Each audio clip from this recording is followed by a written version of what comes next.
నమస్కారం. నేను ఎందుకు ఇప్పుడు మాట్లాడతా అనడానికి ఈ కొంచెం ఒక 5 నిమిషాలు మీకు క్లారిటీ వస్తుంది. ఎందుకు అంటే ఇక్కడ పెద్ద పెద్ద వాళ్ళు రావడం జరిగింది. రాజేందర్ గారు, అదేవిధంగా శ్రీనివాస్ గౌడ్ గారు, మౌసంచారి గారు, అందరు కూడా పెద్ద పెద్ద వ్యక్తులు వచ్చారు. కాబట్టి కొన్ని విషయాలను వాళ్ళ ముందుంచడానికి నేను మాట్లాడుతాను వాళ్ళకంటే ముందు. ఎందుకంటే ఈ సమస్య గత 10-15 సంవత్సరాలుగా అనేక రకాలుగా ఇబ్బందులు పడుతున్నటువంటి దాదాపు ఈ తెలంగాణ రాష్ట్రంలో 5 లక్షల మంది ఉద్యోగులకు సంబంధించినటువంటి అంశం కాబట్టి వారికి కొన్ని విన్నపాలు నేను వాళ్ళ సమస్యల దగ్గర ఉండి చూస్తున్నాను కాబట్టి కొన్ని విన్నపాలు చేయదలుచుకున్నా.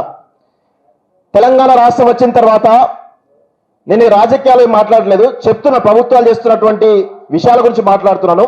గత ప్రభుత్వం ఆల్రెడీ కేసీఆర్ గారు చాలా స్పష్టంగా చెప్పడం జరిగింది 2014లోనే. ఇక్కడ తెలంగాణ రాష్ట్రం వస్తే ఏ ఒక్క అవుట్సోర్స్ ఉద్యోగం కానీ కాంట్రాక్ట్ ఉద్యోగాలు ఉండవు అని చెప్పేసి అన్నారు. కానీ కారణాలు ఏంటో తెలియవు కానీ 10 సంవత్సరాలు తాత్సారం అయిపోయింది. దానివల్ల అనేక మంది, వేలాది మంది అవుట్సోర్స్ ఉద్యోగులు ఇబ్బందులు పడుతున్నారు. ఆ తర్వాత తెలంగాణ రాష్ట్రం మూడో టర్ము బీఆర్ఎస్ ప్రభుత్వం పోయి కాంగ్రెస్ ప్రభుత్వం వచ్చిన తర్వాత బీఆర్ఎస్ ప్రభుత్వం అధికారంలో ఉన్నప్పుడు, కాంగ్రెస్ ప్రభుత్వం సంబంధించిన ప్రతిపక్షంలో ఉన్నప్పుడు ఆనాడు అవుట్సోర్స్ ఉద్యోగులు కొన్ని సంఘటనల వల్ల చనిపోయినప్పుడు కానీ రకరకాల కారణాల వల్ల కానీ రేవంత్ రెడ్డి గారు స్వయంగా నేను రాగానే వీళ్ళ సమస్యలు పరిష్కరిస్తా అని చెప్పేసి చాలా సందర్భాల్లో చెప్పినటువంటి విషయం అయితే ఈరోజు పబ్లిక్ లో ఉన్నది. అంటే గత ప్రభుత్వం కానీ ఈ ప్రభుత్వం కానీ చాలా ఇబ్బందికరమైన పరిస్థితుల్లో అవుట్సోర్స్ ఉద్యోగులు ఉన్నారు. నేనేమడుగుతున్నాను, వీళ్ళు దాదాపు 5 లక్షల మంది ఉద్యోగులు ఉన్నారు అని చెప్పేసి చాలా స్పష్టంగా తెలుస్తా ఉంది. ఈ ఉద్యోగులకు వాళ్ళు అడుగుతున్నటువంటి కోరిక ఏంది? రెగ్యులరైజ్ చేయమని అడుగుతలేరు, ప్రభుత్వం ఉద్యోగం ఏమని అడుగుతలేరు. వీళ్ళు అడుగుతున్నది ఏంటంటే పక్క రాష్ట్రంలో ఈ అవుట్సోర్స్ సంబంధించినటువంటి ఒక కార్పొరేషన్ పెట్టిరు కదా, అలానే కార్పొరేషన్ పెట్టి మా ఉద్యోగ భద్రత ఇవ్వాలని చెప్పేసి కూడా అడుగుతున్నారు. ఆ యొక్క అడిగిన దాన్ని మనందరం కూడా సాధారణంగా ఆహ్వానించాలి, వాళ్ళకి మద్దతు పలకాలనే ఉద్దేశంతో నేను మాట్లాడుతూ ఉన్నాను. ఇంకొక విషయం చెప్పాలి క్లియర్గా, అవుట్సోర్స్ ఉద్యోగులు ఎవరైతే ఉన్నారో మీరు గ్రామంలో స్వీపర్ నుంచి మొదలు పెట్టుకుంటే రాష్ట్రంలో సచివాలయం వరకు కూడా ప్రతి ఒక్క ప్రజల సమస్యలకు సంబంధించిన ప్రతి ఒక్క విషయంలో వీళ్ళ పాత్ర ఉంటుంది. ఊర్లో ఊడవాలన్నా, సచివాలయంలో పాలసీల నిర్ణయాలు జరిగి అవి జీవోలు బయటికి రావాలన్నా కానీ ఈ అవుట్సోర్స్ ఉద్యోగుల యొక్క పాత్రనే కీలకం. వీళ్ళు తీసుకున్నటువంటి సాలరీ ఎంత అంటే 13,000, 15,000, 20,000, 30,000 కంటే లేదు. అందులో 30,000 ఉద్యోగి కనుక 30,000 సాలరీ ఉంటే దానిలో జిఎస్టీ కట్ అవుతుంది, ఈపీఎఫ్ కట్ అవుతుంది, రకరకాల కట్ అయ్యి 20,000, 22,000 వస్తాయి. ఒక సచివాలయంలో ఒక అవుట్సోర్స్ ఉద్యోగి పనిచేసేటువంటి ఒక ఉద్యోగికి 30,000 జీతం అంటే ఆయన చేతికి వచ్చేది 22,000, 23,000 వస్తే హైదరాబాద్ మహానగరంలో ఒక సిలిండర్ ధర 1,000 రూపాయలు ఉన్నటువంటి ఈ సమయంలో నిత్యావసర ధరలు పెద్ద ఎత్తున పెరుగుతున్నటువంటి తరుణంలో 22,000 రూపాయలతోటి ఒక ఫ్యామిలీ తన కుటుంబాన్ని ఎలా పోషించుకోగలుగుతుంది అనేది ఇక్కడ ప్రధానమైనటువంటి సమస్య. దానిపైన ఈరోజు నాయకులు మాట్లాడాలని చెప్పేసి నేను కోరుతా ఉన్నాను. అదేవిధంగా 5 లక్షల ఉద్యోగులు అంటే దాదాపు ఒక ఇంట్లో 4 కుటుంబ సభ్యులు వేసుకున్నా కానీ, మొత్తం భార్య భర్త 2 పిల్లలు వేసుకున్నా కానీ 20 లక్షల మందికి సంబంధించినటువంటి సమస్య ఇది. ఏ ఒక 5,000కో 10,000కో లక్ష మందికి సంబంధించిన సమస్య కాదు, 20 లక్షలకు సంబంధించినటువంటి సమస్య. ఈరోజు మనం ఒక ఉద్యోగి తన పిల్లల్ని ఏదైనా స్కూల్లో చదివించాలంటే ఏ విధమైన పరిస్థితి మనం చూస్తున్నాం. హైదరాబాద్ మహానగరంలో ఎల్కేజీ యూకేజీలకు 50,000, 60,000, 70,000 లక్ష రూపాయల సందర్భంలో ఏ విధంగా తమ పిల్లలకు నాణ్యమైనటువంటి చదువును అందిస్తారని చెప్పేసి ఈరోజు నేను అడుగుతా ఉన్నాను వీళ్ళందరూ కూడా. ఇలాంటి దుర్భరమైనటువంటి పరిస్థితులు చాలా ఉన్నాయి.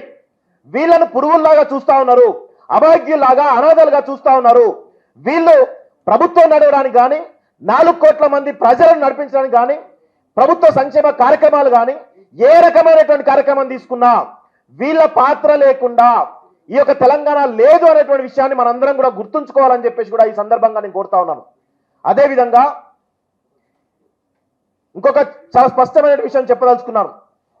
ఈ ప్రభుత్వం మొదటిసారి రవీంద్ర భారతిలో 2024 జనవరి ఫిబ్రవరి అనుకుంటా ఒక సమావేశం పెట్టినప్పుడు ఆ పార్టీకి సంబంధించిన ప్రభుత్వంలో కీలకంగా ఉన్నటువంటి వ్యక్తులు ఆ యొక్క మీటింగ్ రావడం జరిగింది. మధు యాష్కి లాంటి వాళ్ళు కానీ, కోదండరామ్ లాంటి వాళ్ళు కానీ, అదేవిధంగా తీన్మార్ మల్లన్ లాంటి వాళ్ళు కానీ రావడం జరిగింది. ఆ ఒక్క మీటింగ్కి వచ్చింది తప్ప మళ్ళా తర్వాత ఏ మీటింగ్ కూడా రాలేదు. ఎందుకు రాలేదో కాంగ్రెస్ సంబంధించిన నాయకులు స్పష్టం చేయాల్సిన అవసరం అయితే ఉంది. కొంతకాలం నుంచి బీఆర్ఎస్ వాళ్ళు కూడా ఈ యొక్క వీళ్ళు చేసిన ఉద్యమానికి మద్దతు తెలుపుతున్నారు. సంతోషం. మీరు ప్రభుత్వంలోకి వచ్చినా రాకున్నా ఈ పోరాటంలో వీళ్ళతో భాగస్వాములు కావాలని చెప్పేసి కూడా ఈరోజు డిమాండ్ చేస్తా ఉన్నారు. అదేవిధంగా కేంద్రంలో భాగస్వామిగా ఉన్నటువంటి బీజేపీ ఎవరైతే కేంద్రంలో ఉన్నటువంటి బీజేపీ ప్రభుత్వం నుంచి ఈరోజు ఈటల రాజేందర్ గారు రావడం జరిగింది. ఈరోజు మీరు కూడా దయచేసి వీళ్ళ పక్షాన ఉండి 20 లక్షల ఉద్యోగుల యొక్క 20 లక్షల బిడ్డల యొక్క వారి యొక్క జీవితాలను కాపాడని చెప్పేసి వారిని కోరుతా ఉన్నాను. అదేవిధంగా ఇంకొక విషయం ఏంటంటే వీళ్ళు స్పష్టమైనటువంటి కార్యాచరణ తీసుకుంటా ఉన్నారు. మే 25 తారీఖు అనుకుంటా, మే 25న చలో ఢిల్లీ ప్రోగ్రాం పెడతా ఉన్నారు. తర్వాత మిలియన్ మార్చ్ పెడతా ఉన్నారు. వీటికి సంబంధించి దయచేసి వీళ్ళ కుటుంబాలు గడవడమే చాలా దుర్భరంగా ఉన్నది. వీళ్ళ కుటుంబాలు గడపడమే చాలా దారుణంగా ఉన్నది. అలాంటిది అంత పెద్ద కార్యక్రమాలు చేయాలి అంటే చాలా పెద్ద భారం ఉన్నది వాళ్ళ మీద. సో దయచేసి నాయకులుగా మీరు చొరవ తీసుకొని ఈ ఢిల్లీలో జరిగేటువంటి కార్యక్రమాలు కానీ, హైదరాబాద్లో జరిగేటువంటి మార్చ్ లాంటి కార్యక్రమాలు కానీ చాలా పెద్ద ఎత్తున చేస్తూ ఉన్నారు.